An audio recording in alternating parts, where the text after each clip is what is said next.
aussi le département de Mbacké et la région de Diourbel. Donc notre regroupement et la façon dont on est là, on est tout juste des pétitionnaires pour le karaté sénégalais.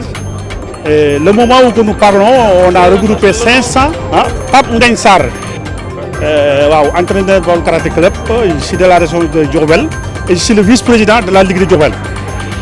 Donc par rapport à ça, vraiment, on vous remercie pour pouvoir vraiment diviser notre image, parce qu'on est pétitionnaire, parce que la Fédération sénégalaise de karaté est malade. La Fédération sénégalaise de karaté est malade. Donc on a eu des problèmes avec la Fédération sénégalaise de karaté. C'est pour cela qu'on a fait notre pétition. Et on est regroupé au niveau des 14 régions.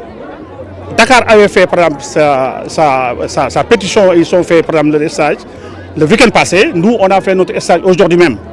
Nous avons regroupé, supposons, 23 professeurs de salle, puisque le bureau. Nous avons regroupé des combattants. L'effectif est de 530 personnes. Donc ce que vous voyez, par exemple, ils ne sont pas portés de kimono, c'est des karatékas. Mais peut-être ils sont âgés, certes ils sont malades. Ils sont venus par exemple pour jeter un coup d'œil et de nous supporter par rapport avec notre pétition. Mais maintenant, ce que nous disons, par exemple, on va porter notre parole vers le président de la Fédération sénégalaise de karaté, discipline associée. Ensuite, on va adresser l'autre parole au ministre des Sports. La Fédération, il n'a pas encore réagi sur cette pétition. Et la majorité... Bon, la pétition, parce qu'on a eu des difficultés avec la Fédération sénégalaise de karaté par rapport avec nos combattants, par rapport avec la façon dont ils vont gérer le karaté sénégalais, c'est pas bon. Pourquoi? Parce qu'ils sont en train, par exemple, de faire des détournements d'objectifs. Ils sont en train, par exemple, de déstabiliser par exemple, les combattants qui sont au niveau des régions. Mais à partir de ce moment-là, on est fâchés par rapport avec toutes les 14 régions, ce n'est pas Diourbel seulement. C'est par rapport avec toutes les 14 régions. Mais à partir de ce moment-là, on a fait notre pétition, on l'a adressée au niveau du ministre. Le ministre a reçu par exemple cette pétition parce qu'il a parlé la fois passée qu'on l'a invité au niveau de l'Assemblée nationale.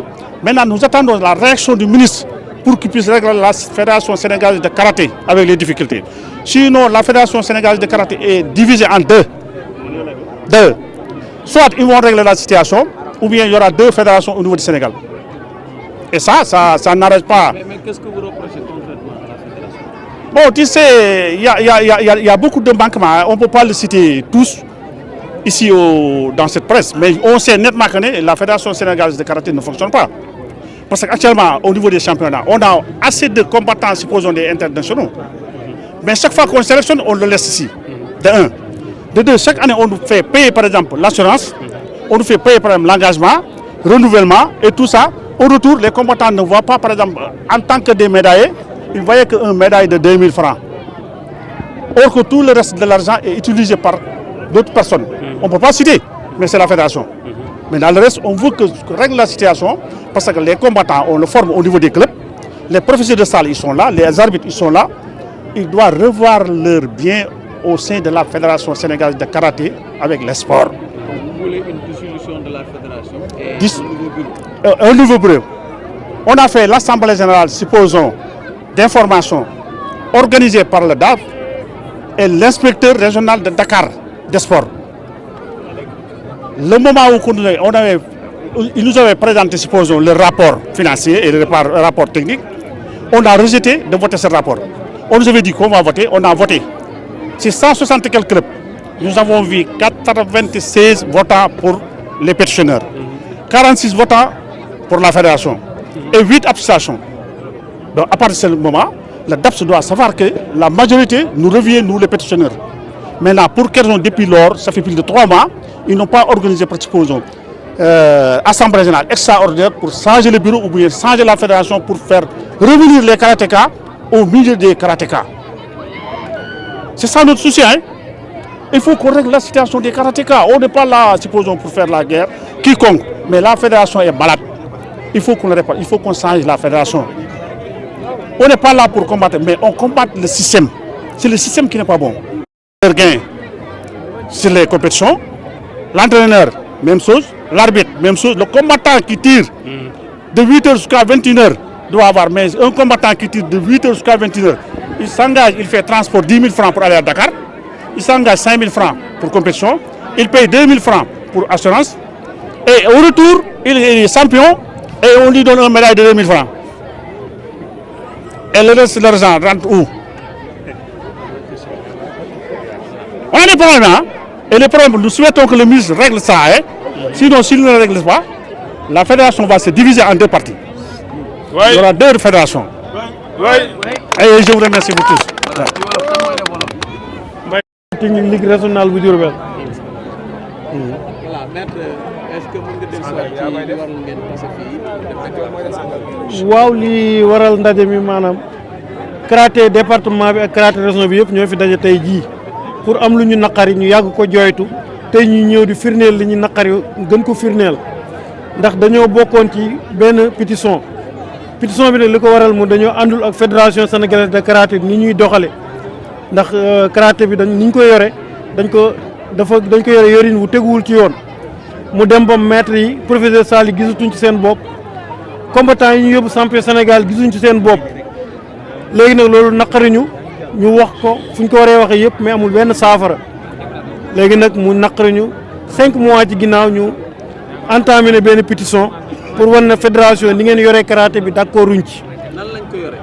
niñ ko yoree maanaam dañ ko yore ku ma am ndey ak ku ma amul ndey fii suñu athlètes yi fii dañu sonn professeurs yi Sall yi sonn ndax professeur Sall gis nga li fi daje ci ay karatéka presque mën na 530 athlètes ak coach yi ak combattants yi am benn poids bu am doole ci karaté Sénégal ñuy organiser chaque champion Sénégal saa bu feesee département Mbacké région de Diourbel moo ko feesal ndax dañuy engagé ay plus de 120 athlètes dañ koy engagé Dakar di jël fi ay juróomi kaar di dem Dakar championnat yëpp di participer compétition yooyu itam li ëpp ci ay médailles fii la jëm ci département Mbacké ak Touba te finalement xale bu dem Dakar pour nga yëg benn championnat da ngay fere ci 15000 sa bopp da ngay xëy 8 heures di compétir ba 9 heures ci guddi soo gagné champion Sénégal médaille bi ñu lay wékkal 2000 francs lay jar yaa ngi engagé 15000 francs pour dem champion Sénégal soo demee champion Sénégal itam soo gagné champion Sénégal ñu war la sélectionné pour yóbbu la champion d'Afrique wala champion du monde wala Jeux africains yi dañuy jël koo xam ne yaa ngi ko gagné premier tour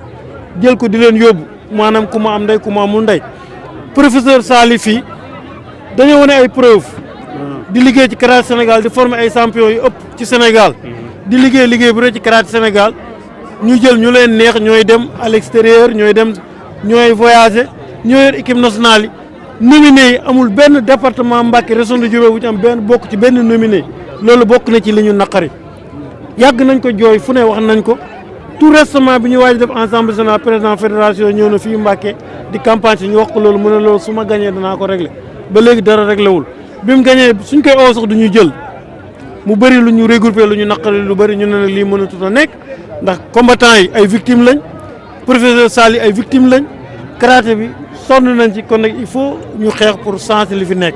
léegi bu ñu changé wu yéen ñu def. li ñu war a def yëpp def nañ ko def nañ pétition bi presque ñooy majorité ci Sénégal def nañ ensemble général bi ñu defee rapport yi bi ñu watee ñun déjà am nañ pétitionnaires yi def nañ 96 voix ñoom ñu am 46 voix kon war nañ ci devant ki ministre bi yónni woon kon war nañu majorité bi dégagé na ci ñun ministre bi ne bëggoon waroon na ci jël ay compte mais ba léegi réaction dara amul def nañ ay point de presse li ñu def nii tey semaine passée waa Dakar def nañ ko pour wane na karaté majorité bi mi ngi dégagé ci ñun su ministre bi nag deful li ko war jëlul ay responsabilité organiser ensemble général extraordinaire ñun danañ jël suñu mesure suñu organisation ñaari fédération mooy am mais fédération bi reconnaître ñu président El Moukhtar reconnaître ñu ko te dootuñu jiite. merci te mënu tuddee dootuñu jiite kon ensemble général extraordinaire mooy sowee karaté bi su ko deful ñaari fédération yi mooy am dañuy conduire suñuy activité def suñuy compétition di def li ñu war a def ñu di ko def. ak professeur 23 professeurs de salle kon waa Touba ngi nii waa région de Diourbel a ngi nii kon waa Touba ñëwul waa région de Diourbel ñëwul loolu ñu wax dañ ko wax pour ay kàcc dara amu ci. waaw benn maître de salle moo fa dem te reconnaître luñ ko ci région de Diourbel. reconnaître luñ ko ci département Mbacké. kon nag li ñu wax muy waa Touba ngi nii waa Mbacké ngi nii waa région de Diourbel ngi nii.